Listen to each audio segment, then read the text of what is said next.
This medical kit belonged to Dr James Everard, surgeon on the Africaine, a ship that brought early colonists to South Australia in 1836. As you can see, it contains a variety of different surgical instruments. Most of the ailments on board a ship, though, could not be cured by the surgeon. In the early 19th century, no one understood the causes of most disease. People believed they became ill when the humours in their body, blood, phlegm, yellow bile and black bile were out of balance.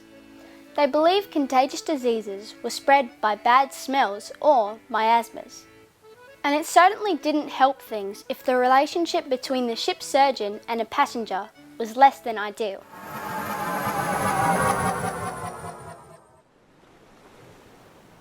I am so tired of so many nights awake tending to my children with their illness. Apparently there is a surgeon on board, well, at least one who calls himself. But as to his medical skill, if he has any, he has shown little in regard to my children.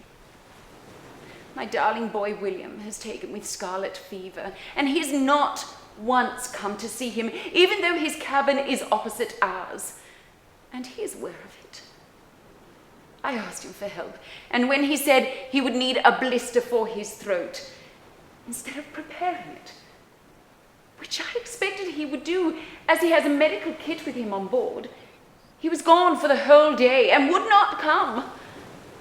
I am at a loss as what to do.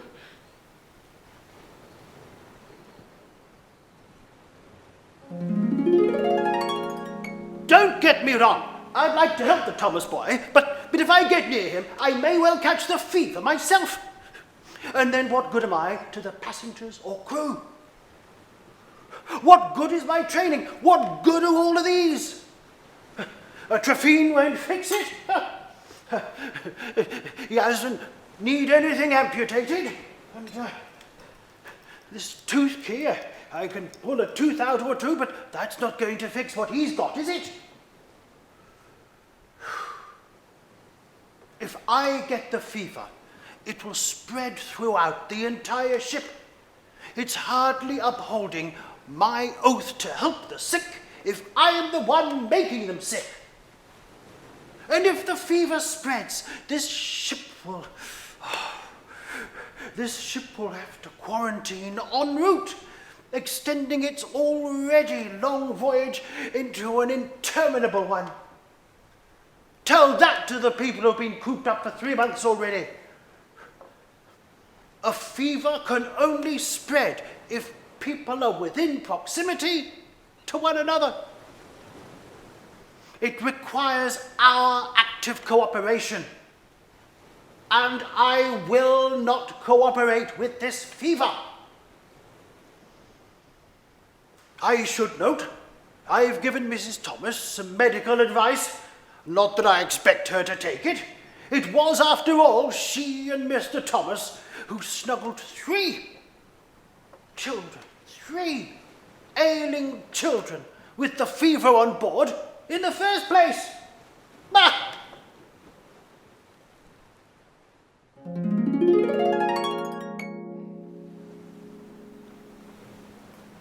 I have done it myself by applying a cool, damp cloth, which I afterwards continued, and William found great relief from it. Fortunately, I also had a bottle of salt mixture with some lemon juice and another of the gargle, which I had from the doctor who had attended the other children before our departure. At least he was more indebted under Providence to my nursing for his recovery than to any medical attendance he received on board.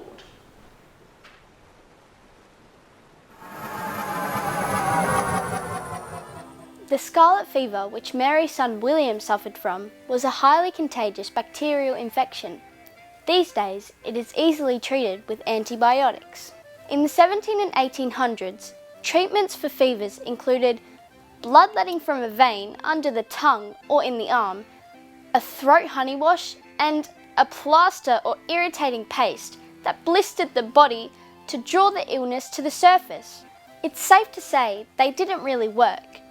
And it's safe to say that none of the items in Dr Everard's surgical kit or medicine chest would have helped cure William's scarlet fever. So what is a doctor to do? When you don't have an effective cure, isolating a patient so no one else can get what they've got is often the best option. Scarlet fever, smallpox and typhoid can only spread on a ship or in a community if people are packed close together.